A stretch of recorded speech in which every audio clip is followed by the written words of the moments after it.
Dr. Dana, good morning. Good morning. How are you, Gina and Mike? Good morning. Excellent. We're doing great, thanks. I'm just glad to say that my mother was not a tiger mother. Oh, my. I know. That's a little scary. It's intimidating. I don't think I could handle it. That will definitely be maybe a concern for our future health matters. Yes, indeed. Yeah. Really? For today on Health Matters, I really, during the last few weeks in our internet, our print media, broadcast, telecast, there's been a lot of talk about the immunization question, and I just thought it would be a good time to discuss some of that.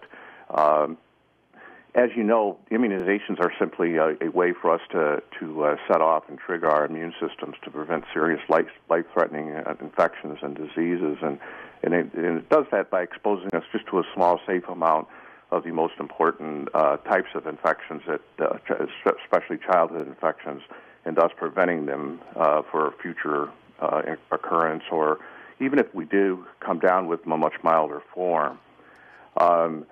Since immunizations were started, we've seen diseases like tetanus and diphtheria, mumps, measles, whooping cough, or pertussis, and polio become extremely rare.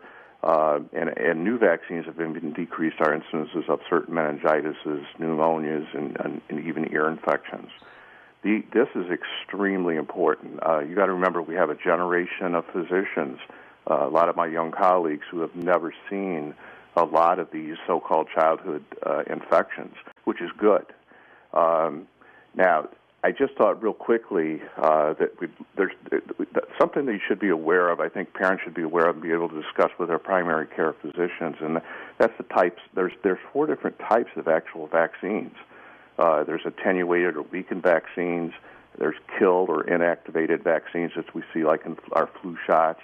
There's toxoid vaccines, which we see like in our which actually are toxins or chemicals, and we see those in diphtheria and tetanus vaccines. And then there's biosynthetic vaccines, which produce other types of vaccines. So there's actually different types, and I think it's very important that our listeners are able to discuss this with their primary care physicians.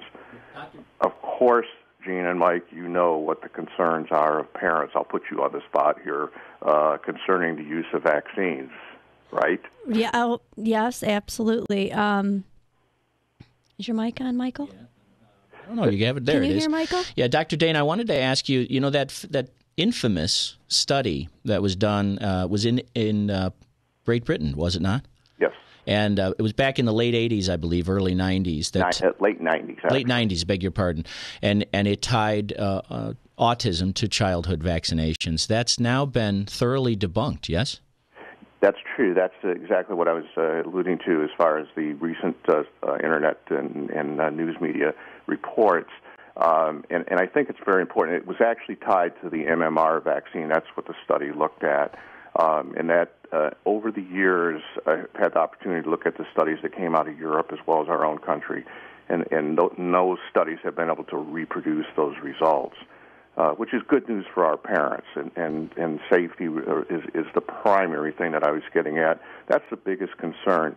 Parents need to know that babies' immune systems, you know, they're built to make antibody production for as many as 10,000 different types of foreign proteins. And even if a baby receives all 11 different types of vaccines at one time, this would only stimulate a small part of their immune systems. And then the second safety factor which came into being was the thimerosal, which is a mercury component, which was used as a preservative, but it was also studies have shown that they have not been linked to either autism or ADHD. And it's also important that parents know that even if they still have concerns about the thimerosal, that all of the vaccines are available without this substance added. And again, this is something they can discuss with their healthcare provider. The MMR is the mumps, measles, rubella, correct? I'm sorry, I didn't. The MMR vaccination, that's for mumps, measles, and rubella? That's the measles, mumps, rubella vaccine, right? Okay. And that study that so many people, and I think it was it Jenny McCarthy who really kind of championed that in the public eye. That study it's gone further than the media that I read this week went further than just simply saying they couldn't repeat those results. It went further to actually accuse that original doctor of fraudulent study?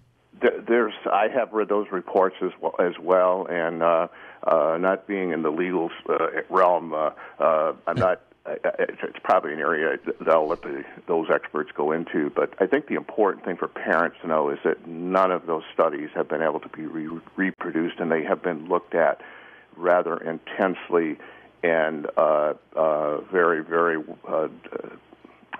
looked at in great detail because of the safety factor involved. We need to remember that our healthcare providers are the ones who are providing the primary care, but the researchers at the CDC and the American Academy of Pediatrics looking over their shoulders is a very, very big protection for us as for our children as well as us as adults. Immunization schedules are updated yearly, every 12 months, by the American Academy of Pediatrics, as well as the Center for Disease Control and Prevention, which are two websites that listeners can go to and look at these reports. There's also, I want to make sure that we mention, because these are two items that are very important, Gina and Mike, and that is the fact that we as adults don't realize it, but we are also subject to immunizations. On my recent yearly internal medicine checkup, I received my tetanus, long overdue tetanus pertussis booster, as well as my flu vaccine, because there has been a rise in recent years of pertussis or adult whooping cough. And so it's very important that you check as adults, that you check with your adult physicians to make sure you are up to date on your immunizations. And the second point being that as travelers, we're traveling internationally, not just on business, but with our families.